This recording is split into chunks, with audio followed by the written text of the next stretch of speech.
அருமையான கர்த்தருடைய பிள்ளைகளே, இன்றைய நாளிலே கர்த்தருடைய தூதுக்காக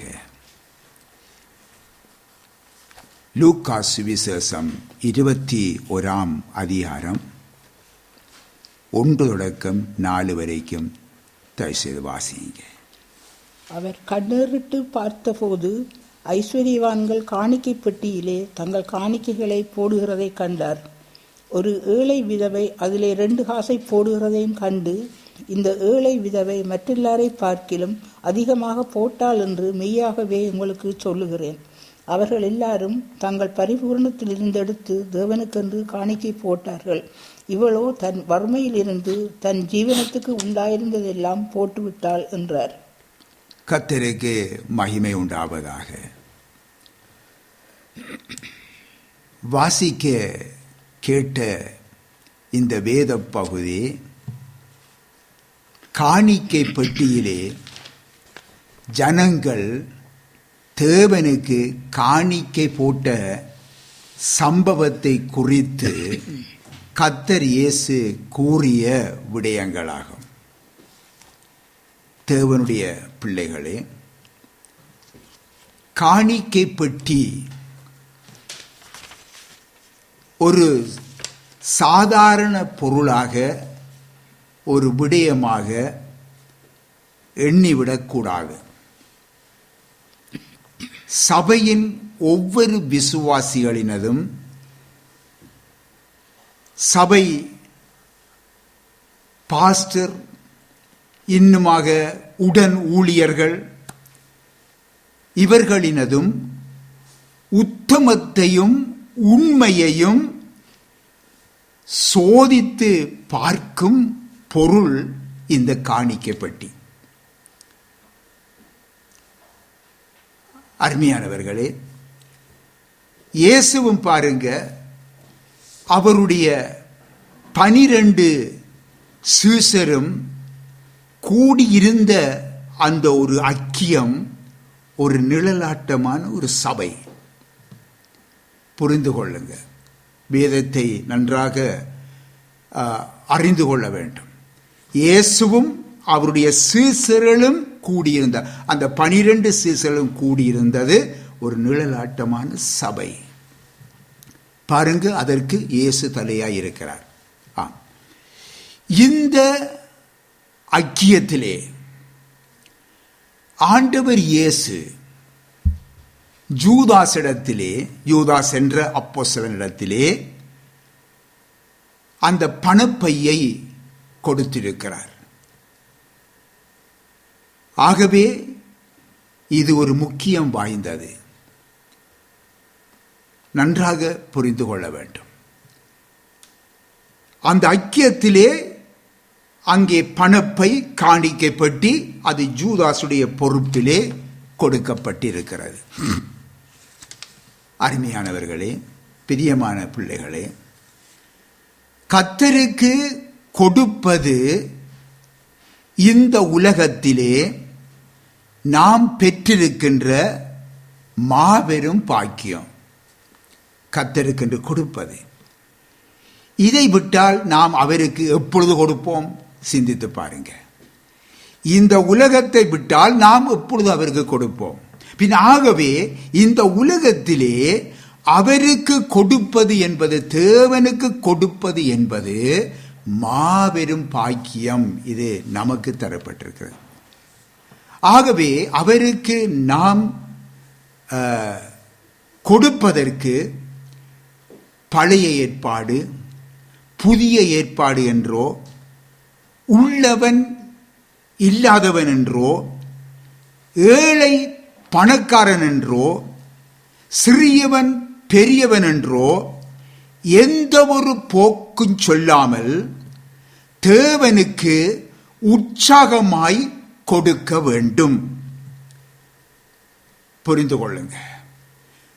மட்டுமல்ல, மனம் வந்து கொடுக்க வேண்டும், நன்றியுடன் கொடுக்க வேண்டும், அன்பினால் கொடுக்க வேண்டும்.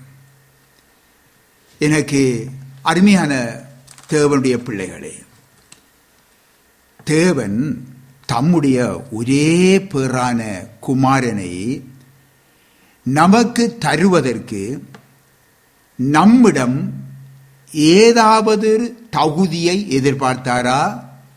இல்லை. அல்லது தம்முடைய ஒரே பேரான குமாரனை நமக்கு தருவதற்கு ஏதாவது நிபந்தனை வைத்தாரா? இல்லை. அவருடைய அகாபே அன்பு, அந்த அகாபே அன்பு என்றால் அதனுடைய அர்த்தம் என்ன? நிபந்தனை அற்ற அன்பு. அதுதான் அவருடைய ஒரே பேரான குமாரனை நமக்கு தந்த அன்பு. அதுதான் அதை செய்ய வைத்தது, அந்த அகாபே அன்பு. இந்த அகாபே அன்புதான் ஒவ்வொரு தேவனுடைய பிள்ளைகளுக்கு இருக்க வேண்டும் என்பதுதான் வேதம் போதிக்கிறது. உங்களுக்கு நான் முந்தி சொல்லி தந்திருக்கிற பல தடவைகள். அந்த உலகத்தின் அன்பை குறித்து பேசவில்லை. அந்த அன்பு எல்லாம் அந்த அகாபே அன்பை குறித்து தான் வேதம் எங்களுக்கு பரிசுத்த பைபிளிலே தேவன் பேசியிருக்கிறார். நிபந்தனை அற்ற அன்பு. ஆகவே ஒவ்வொரு தேவனுடைய பிள்ளையும் அந்த அன்பினாலே ஆளப்பட்டவர்களாய், அதாவது அந்த அன்பினாலே நிறைந்தவர்களாய் நாம் தேவனுக்கு கொடுக்கிறவர்களாய் காணப்பட வேண்டும். அதாவது ஆகாபே அன்பு, நிபந்தனையற்ற அன்பு. அருமையானவர்களே, இந்த வேளையில இன்றைக்கு நாம் காணிக்கை நேரங்களிலே, நாம் சபையிலே நாங்கள் பாடுகின்ற காணிக்கை பாடல்கள் பல உண்டு. இந்த பாடல்களிலே ஒரு பாடலை இப்பொழுது நீங்கள் என்னோடு சேர்ந்து தேவனுடைய அன்பினாலே நிறைந்து நாங்கள் சேர்ந்து பாடுவோமா? அது அநேகருக்கும் ஆசீர்வாதமாகவும் இருக்கும். அருமையானவர்களை, பாடுவோம். காணிக்கையோடு வந்தோம், இயேசுவை பாடி துதித்திடுவோம், என்றும் பாடி துதித்திடுவோம். காணிக்கையோடு வந்தோம், இயேசுவை பாடி துதித்திடுவோம், என்று பாடி துதித்திடுவோம். காணிக்கையோடு வந்தோம், மனப்பூர்வமாக உமக்கென அளித்து மகிழ்ந்து போற்றிடுவோம். மனப்பூர்வமாக உமக்கென அளித்து மகிழ்ந்து போற்றிடுவோம். எமது கணக்கு பலன் பெருகிடவே எம்மையும் வழி நடத்து, இயேசுவே எம்மையும் வழி நடத்து. காணிக்கையோடு வந்தோம், தசம பாகம் காணிக்கைகளினால் ஓம் ஆலயம் நிரப்பிடுவோம். தசம பாகம் காணிக்கைகளினால் ஓம் ஆலயம் நிரப்பிடுவோம். வானத்தின் பலகணி திறந்தேயம்மை ஆசீர்வதித்திடுவீர், இயேசுவே ஆசீர்வதித்திடுவீர். காணிக்கையோடு வந்தோம், வாரத்தின் முதல் நாள் இன்றைய தினத்தை உமக்கென அழைத்து விட்டோம். வாரத்தின் முதல் நாள் இன்றைய தினத்தை உமக்கென அழைத்து விட்டோம். வாரம் முழுவதும் உம் ஆசீர் பெருக எம் கரம் ஏந்துகிறோம். இயேசுவே எம் கரம் ஏந்துகிறோம். காணிக்கையோடு வந்தோம், இயேசுவை பாடி துதித்திடுவோம். என்று பாடி துதித்திடுவோம். காணிக்கையோடு வந்தோம். கர்த்தருக்கு மகிமை உண்டாவதாக. அருமையான கர்த்தருடைய பிள்ளைகளே, கர்த்தரை பாடி கர்த்தருக்கென்று நாங்கள் உற்சாகமாய் கொடுப்பது என்பது நாம் பெற்றிருக்கிற பெரிய பாக்கியம்தான். கர்த்தருக்கு மகிமை உண்டாவதாக. இந்த வேளையிலே இன்றைக்கு கர்த்தருக்கு கொடுப்பதை குறித்து இன்றைய காலங்களிலே பல போதனைகள் இன்றைக்கு காணப்படுகிறது. அதை நான் சிறிது சுட்டி காட்டி தொடர விரும்புகிறேன். நீங்கள் இதை ஆழமாக சிந்திக்க வேண்டும்.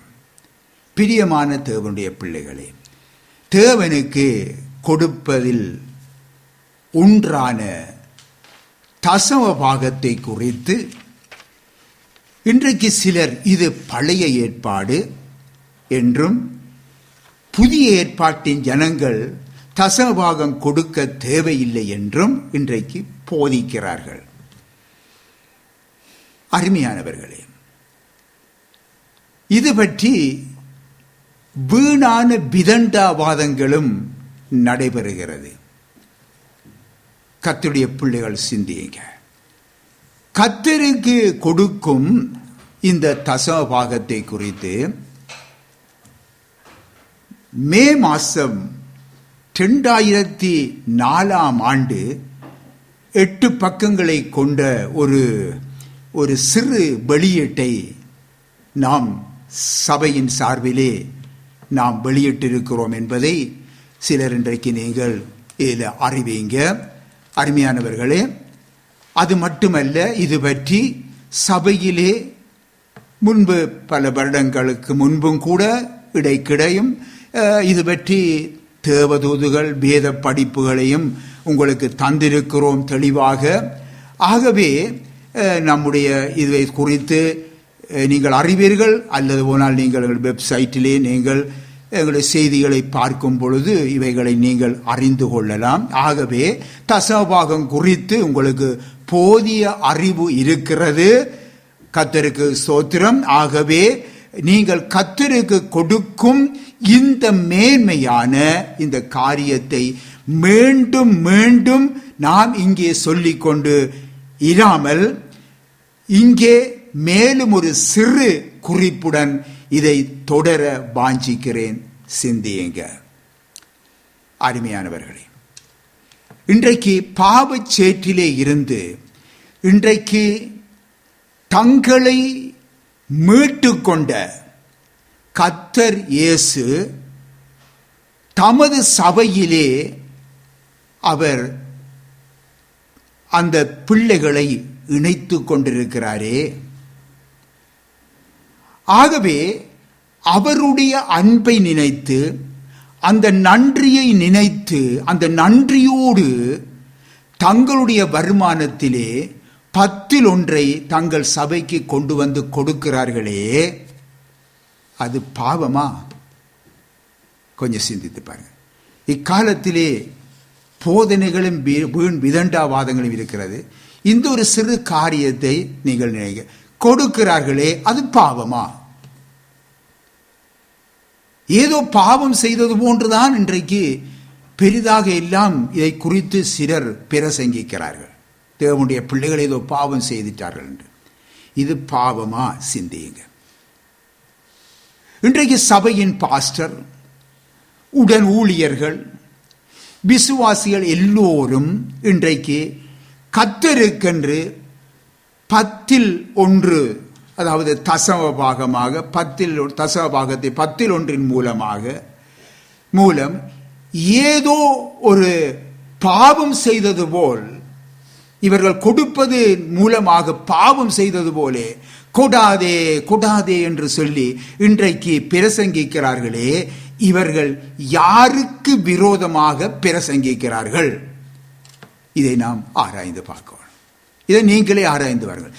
யாருக்கு நீங்கள் கர்த்தருக்கு கொடுக்க வேண்டாம், சபைக்கு கொடுக்க வேண்டாம் என்று சொல்லுகிறார்களே, யாருக்கு விரோதமாக பிரசங்கிக்கிறார்கள்? பாவத்தை கண்டித்துணர்த்த வேண்டியது அவசியம். ஆனால் இது என்ன பாவம்? தேவனுடைய பிள்ளைகள் அல்லது கொடுக்கிற ஊழியர்கள், உடன் ஊழியர்கள் என்ன பாவம் செய்தார்கள்? இதன் மூலமாக பாருங்க, ஒரு காரியத்தை சுட்டிக்காட்ட விரும்புகிறேன், கவனிங்க. என்னுடைய வீடு எல்லா ஜனங்களுக்கும் ஜெப வீடு. ஆண்டவர் இயேசு சொல்லுகிற வார்த்தை உங்களுக்கு ஞாபகம் இருக்கு. என்னுடைய வீடு எல்லா ஜனங்களுக்கும் ஜெப வீடு எனப்படும். நீங்களோ அதை கள்ளர் குகையாக்கினீர்கள் என்று சொல்லி அந்த ஆலயத்தின் வேத பாரகர்கள், பிரதான ஆசாரியர்களை பார்த்து கர்த்தர் இயேசு கடிந்து கொண்டதை நாங்கள் பார்க்கிறோம் அல்லவா? சரி, இப்படி கடிந்து கொண்ட போது அவர் ஜனங்களை பார்த்து, இவர்களுக்காகவே இங்கு யாரும் இனிமேல் தசமபாகங்களோ காணிக்கைகளோ கொண்டு வந்து இந்த ஆலயத்திலே கொடுக்க வேண்டாம் என்று பிரசங்கித்தாரா? சிந்திங்க. இல்லையே. ஏன் தெரியுமா? தேவனுக்குரியதை தேவனுக்கு கொடுக்க வேண்டும் என்று தேவன் எதிர்பார்க்கிறார். தேவனுக்குரியதை தேவனுக்கே கொடுக்க வேண்டும். பின்னாகவே அருமையானவர்களே, இன்றைக்கு கர்த்தருடைய பிள்ளைகள் தசமபாகம் இல்லை, நம்முடைய வருமானத்திலே அனைத்திலும் அருமையான தசமபாகத்துக்கு மேலாக கொடுக்க வேண்டிய தேவனுடைய பிள்ளைகள், அந்த அன்பினாலே நிறைந்திருக்கிற பிள்ளைகளை இன்றைக்கு தசமபாகம் கொடாதே என்று அவர்கள் ஏதோ பாவம் செய்தது போன்று இன்றைக்கு பிரசங்கிக்கிறார்கள். அருமையானவர்களே, நாம் இதை குறித்து நாம் எச்சரிக்கையாக இருக்க வேண்டும். ஆகவே தசமபாகமோ காணிக்கைகளோ உற்சாகமாக மனமு வந்து தேவனுக்கென்று தேவனுடைய ஜனங்கள் கொடுக்கிறவர்களாய் காணப்பட வேண்டும். சபையுடைய பாஸ்டரும் சரிதான், உடன் ஊழியர்களும் சரிதான், எல்லோரும் சேர்ந்து கர்த்தருக்கு கொடுக்கிறவர்களாய் காணப்பட வேண்டும். தேவனுடைய பிள்ளைகளே, ஆரம்பத்திலே இப்பொழுது நாம் வாசித்த வேத பகுதிக்கு வருகிறோம். அந்த வேத பகுதியிலே காணிக்கை பெட்டியிலே ஜனங்கள் காணிக்கை போடுகிறார்கள். அங்கே இயேசு இருந்து பார்த்து கொண்டே இருக்கிறார். ஆகவே காணிக்கை பெட்டியிலே காசு போடும் பொழுது, காணிக்கை போடும் பொழுது பாஸ்டர் கதிரையை முன்னுக்கு போட்டு இழுத்து போட்டுக்கொண்டு காணிக்கை பெட்டியை பார்த்து கொண்டிருக்க வேண்டும் என்று அர்த்தம் அல்ல. நன்றாக புரிந்து கொள்ள வேண்டும். சரியோ? ஆகவே நாம் அப்படி பார்க்கறதும் இல்லை. உங்களுக்கு அதையும் சொல்லி போடுறேன், பார்க்கறதில்லை. நாம் அங்கே காணிக்கை போடுவதை ஆண்டவர் இயேசு பார்த்து கொண்டிருக்கிறார். ஏனென்றால் அதன் சொந்தக்காரர் இயேசு, தேவன். பின்ன இங்கே கவனிங்க, எல்லாரும் தேவனுக்கென்று காணிக்கை பெட்டியிலே காணிக்கை போடுகிறார்கள். இதை நீங்கள் அந்த 4வது வசனத்திலே நீங்கள் பாருங்க, நீங்கள் அடையாளம் விட்டு வைத்துக் கொள்ளலாம். தேவனுக்கென்று போடுகிறார்கள். இதை கர்த்தர் இயேசு பார்த்து கொண்டிருக்கிறார். பின்ன காணிக்கை பெட்டியை, அந்த பணப்பையை கர்த்தர் இயேசு பார்த்து கொண்டு இருக்கிறார். இன்னும் தெளிவாக சுட்டி காட்டி கொண்டு போறேன். பின்ன இப்பொழுது பாருங்க, இங்கே பெரும் பணக்காரர்கள், ஐசுவரியவான்கள், கஷ்டப்பட்டவர்கள் எல்லோரும் இந்த காணிக்கை பெட்டியிலே கொண்டு வந்து தேவனுக்கென்று போடுகிறார்கள். காணிக்கை பெட்டிக்கு உரிமைக்காரர் யார்? தேவன். மீண்டும் மீண்டும் சுட்டி காட்டுகிறேன். ஆகவே தமது சபையின் மந்தையின் கண்காணியாக, அதாவது பாஸ்டர் என்று சொல்லுவோம், பாஸ்டர் என்று சொல்லுகிறார்கள், கண்காணியாக பரிசுத்த ஆவியினாலே அந்த மந்தைகளை மேய்ப்பதற்கு நியமிக்கப்பட்டிருக்கிற அந்த ஊழியன் உண்மை உள்ளவன் என்று எண்ணி தேவன் அந்த காணிக்கை பெட்டியாய பணப்பையை ஒப்படைத்திருக்கிறார். புரிந்து கொள்ள வேண்டும். இதை கண்காணியானவன் உத்தமமும் உண்மையுமாயிருந்து அதை கொண்டு ஊழியங்களை செய்ய பொறுப்புடையவராக இருக்கிறார். அவருடையதை இழிவான ஆதாயமாக்கிக் கொள்ளக்கூடாது. எந்த ஊழியராயிருந்தாலும் சரிதான், பாஸ்டராயிருந்தாலும் சரிதான், அவர் நம்முடைய கையிலே உண்மை உள்ளவன் என்றெண்ணி இந்த ஊழியத்தை நமக்கு தந்திருக்கிறார். பின்ன அதை இழிவான ஆதாயத்துக்கு அதை பயன்படுத்தி கொள்ளக்கூடாது. பின்ன கர்த்தர் இயேசு மீண்டும் இந்த உலகத்துக்கு வரப்போகிறார். அதைத்தான் நாமும் இன்றைக்கு பிரசங்கித்துக் கொண்டிருக்கிறோம். ஒவ்வொரு தேவனுடைய பிள்ளைகளும் எதிர்பார்த்து கொண்டிருக்கிறீர்கள். பின் ஆகவே கர்த்தர் இயேசு மீண்டும் அவர் வரும் பொழுது அவருக்கு கணக்கு ஒப்புவிக்க வேண்டும் என்பதை நினைவிற்கொள்ள வேண்டும். அருமையானவர்களே, சரி, கவனிங்க. காணிக்கை பெட்டியிலே காணிக்கைகளை போடுவதை பார்த்த கர்த்தர் இயேசு ஒரு காரியத்தை சுட்டி காட்டுகின்றார். எப்படி பாருங்க, பெரும் பணக்காரரும் காணிக்கை பெட்டியிலே போடுகிறார்கள், ஏழைகளும் போடுகிறார்கள். அதில் ஒரு ஏழை விதவை போட்டதையும் அவர் காண்கிறார். அருமையானவர்களே, அங்கே நடக்கிறது என்ன? இயேசு சுட்டி காட்டிய அந்த ஏழை விதவையின் மூல பாஷை, அதாவது கிரேக்க பாஷையிலே அதனுடைய அர்த்தம் என்னென்றால் பென்கிரோஸ் என்று சொல்லப்படும். அந்த பென்கிரோஸ் என்று அந்த சொல்லப்படுகிற அந்த சொல்லுடைய அர்த்தம் மிகவும் பஞ்ச பட்டினியிலே இருக்கிற ஒரு ஏழை என்றதான் அந்த அர்த்தம். கவனிங்க, இயேசு சொல்லுகிறார், மற்ற எல்லாரை பார்க்கிலும் இந்த ஏழையை விதவையே அதிகமாக போட்டாள் என்று சொல்லுகின்றார். எப்பயாவது யோசிச்சு பார்த்திருக்கிறோமா? இது எல்லாருக்கும் பெரிய ஒரு ஆச்சரியமாகும் அல்லவா? ஆச்சரியமாயிருக்கிற அல்லவா? பெரிய பணக்காரர் எல்லாரும் அள்ளி போட்டிருப்பாங்க. இந்த ஏழை விதவை எப்படி அதிகமாய் போட்டாள்? ஆண்டவரே சொல்றார், அவள் தான் அதிகமாய் போட்டாள் என்று சொல்றார். ஆம், மனுஷர் பார்க்கிறபடி தேவன் பார்ப்பதில்லையே. கவனிய, மிகவும் அந்த பஞ்சம் பட்டினியாயிருக்கும் அந்த ஏழை, அதுவும் புருஷன் இல்லாதவள், தேவனுக்கு அதிகமாக கொடுக்க முடியும். அது உங்களுக்கு தெரியுமா? தேவனுக்கு அதிகமாக அவள் தான் கொடுக்க முடியும். அப்படிப்பட்டவர்கள். ஏனென்றால் பாருங்க, அவர்களை போன்ற அவர்கள் ஏழைகள், அவர்கள் அன்றாடம் தங்கள் கைகளினாலே உழைத்து அவ்வப்போது சாப்பிட்டு குடித்து அவர்கள் ஜீவனம் பண்ணுகிறவர்கள்.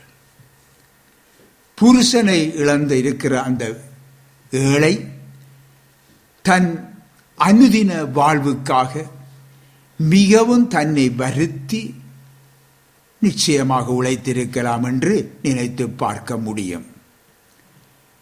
இப்படிப்பட்டவர்கள் பாருங்க, தங்கள் அனுதின வாழ்விலே தேவனை அதிகமாக நினைக்க வாய்ப்பு இருக்கிறது. தேவனோடு அதிகமாக உறவாட வாய்ப்பு இருக்கிறது. தேவனுடைய வழிநடத்தல்களையும் அற்புதங்களையும் பெற்று அனுபவிக்க நிச்சயமாக வாய்ப்பு உண்டு. ஏன் தெரியுமா? அவள் தனிமையாயிருக்கிறாள். தேவையற்ற உறவுகளை அவள் வைத்துக் கொண்டிருக்க மாட்டாள். வீண் கொண்டாட்டங்கள், வீண் பொழுதுபோக்குகள், வீண் பேச்சுக்கள், இவைகள் ஒன்றும் இருக்க முடியாது. இப்படிப்பட்ட ஏழையிடத்தில் இருக்க முடியாது.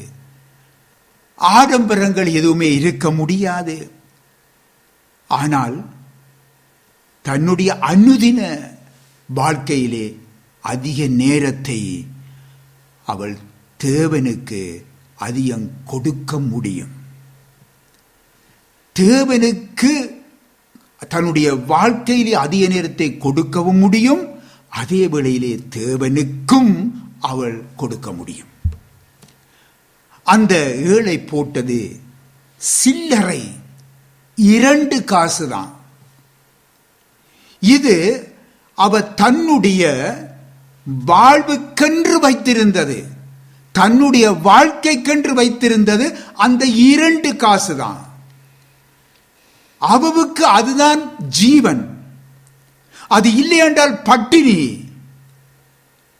ஆகவே இந்த அளவுக்கு அவள் அதை கொடுத்து விட்டாலே, இந்த அளவுக்கு தேவனுக்கு கொடுப்பதற்கு எந்த பணக்காரனாலும் முடியாது. இப்பொழுது புரிகிறதா உங்களுக்கு? எந்த பணக்காரனாலும் முடியாது. தேவனுடைய பார்வையிலே எவ்வளவு என்பது அல்ல அருமையானவர்களே, எப்படி, அதுதான் முக்கியம்.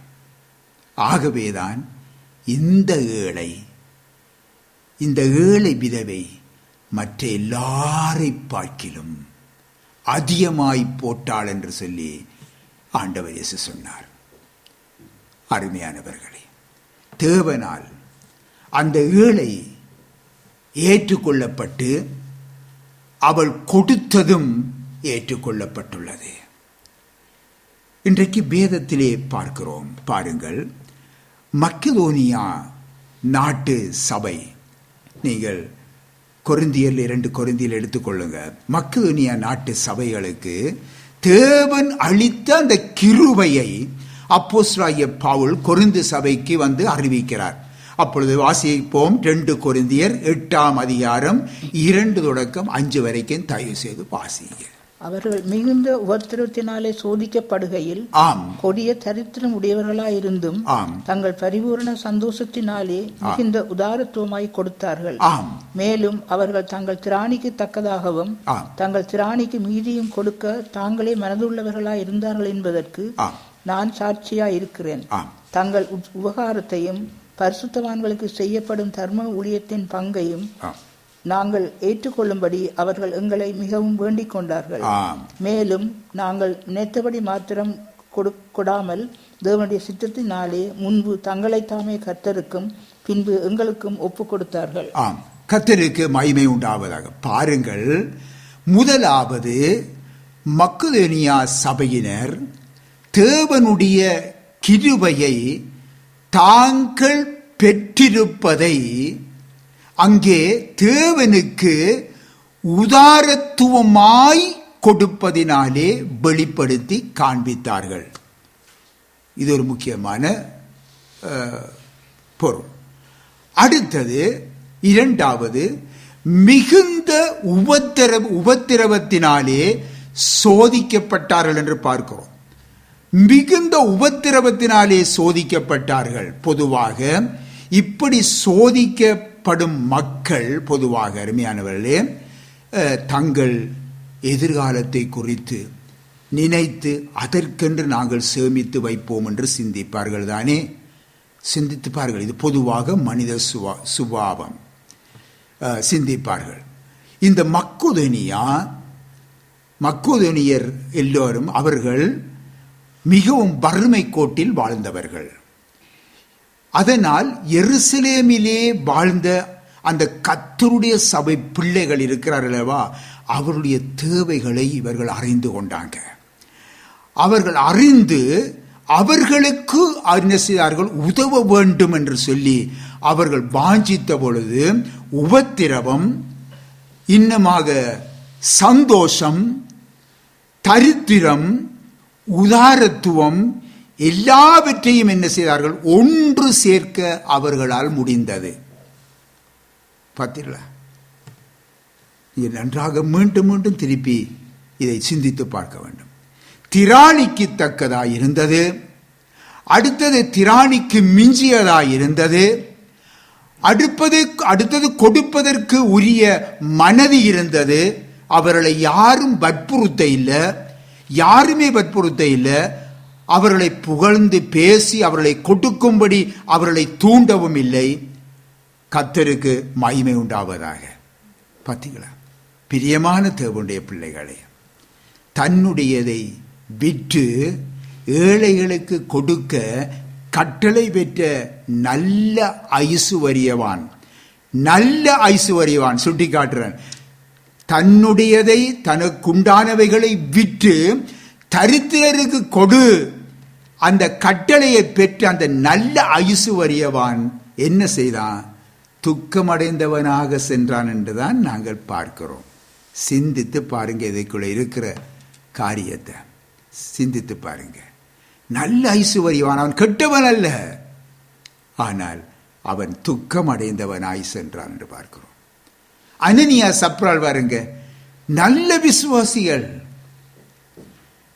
இந்த கணவனும் மனைவியும், அனனியா சப்ரால் கணவனும் மனைவியும் சேர்ந்து என்ன செய்கிறாங்க? தங்களுடைய காணி ஆட்சியையே விற்று தேவனுக்கு கொண்டு வர்றாங்க கொடுக்கிறதுக்கு. பார்த்தீங்களா? பின்ன ஆகவே அப்போஸ்தலர் இவ்விடத்திலே கேட்டாங்களா? நீங்க உங்களுடைய வித்து போட்டு கொண்டு வாங்கன்னு சொல்லி கட்டாயப்படுத்தினாங்களா? இல்லையே. அவர்களே மனமு வந்து தங்களுடைய காணி ஆட்சிகளை விற்று சபைக்கு கொண்டு வந்து கொடுக்கிறாங்க. அவர்களது காணிக்கையில் சுயநலம் இருந்தது. பார்த்தீங்களா? சுயநலம் இருந்தது, உண்மை இருக்கவில்லை. எவ்வளத்தை கொண்டு வந்து தங்களுடைய காணி ஆட்சியே வித்து கொண்டு வந்தாங்க. ஆனா அவங்களில் சுயநலம் இருந்தது. அடுத்தது உண்மைத்தன்மை இல்லை. தண்டனையை பெற்றுக்கொண்டாங்க. 2 காசு போட்ட அந்த ஏழை, அந்த விதவையும் அருமையானவர்களே, இவ்வளவாய் இன்றைக்கு தாங்கள் சொந்த அந்த சொந்தத்தை வித்து போட்டு வந்து கொடுத்த அந்த விசுவாசிகளை போல அல்ல, அந்த 2 காசு போட்ட அந்த ஏழை விதவையும் இன்னுமாக இவ்வளவாய் தங்கள் சொத்தை விற்று கொடுத்த அந்த விசுவாச தம்பதிகள் அவர்கள் கொடுத்ததையும் இப்ப நீங்க நினைச்சு பாருங்க. சேர்த்து அவர்களை சேர்த்து நீங்க சிந்தித்து பாருங்க. கர்த்தருக்கு கொடுப்பது என்பது கர்த்தருக்கும் உங்களுக்கும் உள்ள ஒரு நெருங்கிய உறவு. இந்த உறவிலே நாம் பெறப்பட வேண்டும். இதுதான் முக்கியமானது. கர்த்தருக்கு கொடுப்பது என்பது உங்களுக்கும் தேவனுக்கும் உள்ள நெருங்கிய உறவு. இந்த உறவிலே நீங்கள் தான் பெறப்பட வேண்டும். சபை ஊழியனோ சபை பாஸ்டரோ அல்லது வேறு எதுவுமே அல்ல. அது இவை எல்லாரும் விதிவிலக்கல்ல. முழு பேருமே கர்த்தருக்கு கொடுக்கிறவர்களாய் இருக்க வேண்டும். அது அந்த உறவு தேவனுக்கும் அந்தந்த மனிதனுக்கும் உரிய உறவாக இருக்கிறது. ஆமேன். கர்த்தருக்கு மகிமை உண்டாவதாக.